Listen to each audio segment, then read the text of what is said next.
তীर्थাংকৰ শব্দটো নিম্নলিখিত কোনটোৰ সৈতে সম্পৰ্কিত? ইয়াত তলত দিয়া আছে জৈন ধৰ্ম, বুদ্ধ ধৰ্ম, শিখ ধৰ্ম আৰু হিন্দু ধৰ্ম। ইয়াৰ উত্তৰটো হৈছে জৈন ধৰ্ম। উত্তৰ পূব ভাৰতৰ কোনখন ৰাজ্যৰ সীমা বাংলাদেশৰ সীমাৰ সৈতে সংলগ্ন নহয়? ইয়াৰ উত্তৰত আছে মণিপুৰ, ত্ৰিপুৰা, মেঘালয়, মিজোৰাম। উত্তৰটো হৈছে মণিপুৰ। নিম্নলিখিত বিকল্পসমূহৰ ভিতৰত অমিল শব্দটো হৈছে, ইয়াত 4টা দিছে, গেংটক, ইম্ফল, আগৰতলা আৰু ডিমাপুৰ। ইয়াৰ উত্তৰটো হ'ব ডিমাপুৰ।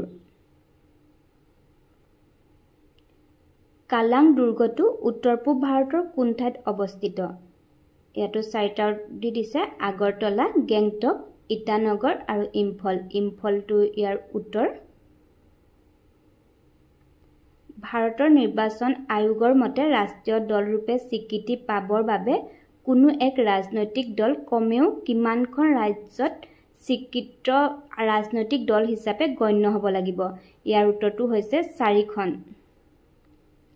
নিম্নলিখিত ব্যক্তিসমূহৰ কোনগৰাকীয়ে কৈছিল, স্বৰাজ মোৰ জন্মগত অধিকাৰ আৰু মই ইয়াক লভিমেই? ইয়াৰ উত্তৰত আছে চন্দ্ৰশেখৰ আজাদ, বাল গংগাধৰ তিলক, গোপাল কৃষ্ণ গোখলে, ভগত সিং। উত্তৰটো হ'ব বাল গংগাধৰ তিলক। কোন বৰ্ষত আকবৰ আৰু হিমুৰ মাজত পানিপথৰ দ্বিতীয় যুদ্ধ সংঘটিত হৈছিল? ইয়াৰ উত্তৰটো হৈছে 1556ত।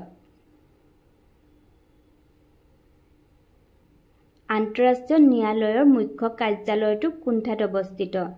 ইয়াত 4টা দি দিছে, Paris, the Hague, Washington DC, New York. ইয়াৰ উত্তৰটো হ'ব বি নম্বৰটো, দ্য হেগ। ৰাওলাট আইনত নিম্নলিখিত সমূহৰ কোনটো পদক্ষেপ অন্তৰ্ভুক্ত আছিল? ইয়াত 4টা দিছে, বিদেশী সামগ্ৰীৰ বাধ্যতামূলককৈ খাদ্য বস্তু পৰিধানত সীমাবদ্ধতা, বিচাৰ অবিহনে কাৰাবাস, বিদেশ ভ্ৰমণত সীমাবদ্ধতা। ইয়াৰ উত্তৰটো হ'ব বিচাৰ অবিহনে কাৰাবাস। কোন চনত ভাৰতবৰ্ষত ভোটাধিকাৰ লাভ কৰাৰ ন্যূনতম বয়স 21 বছৰৰ পৰা 18 বছৰ হ্ৰাস কৰা হৈছিলে? ইয়াৰ উত্তৰটো হ'ব 1988ত।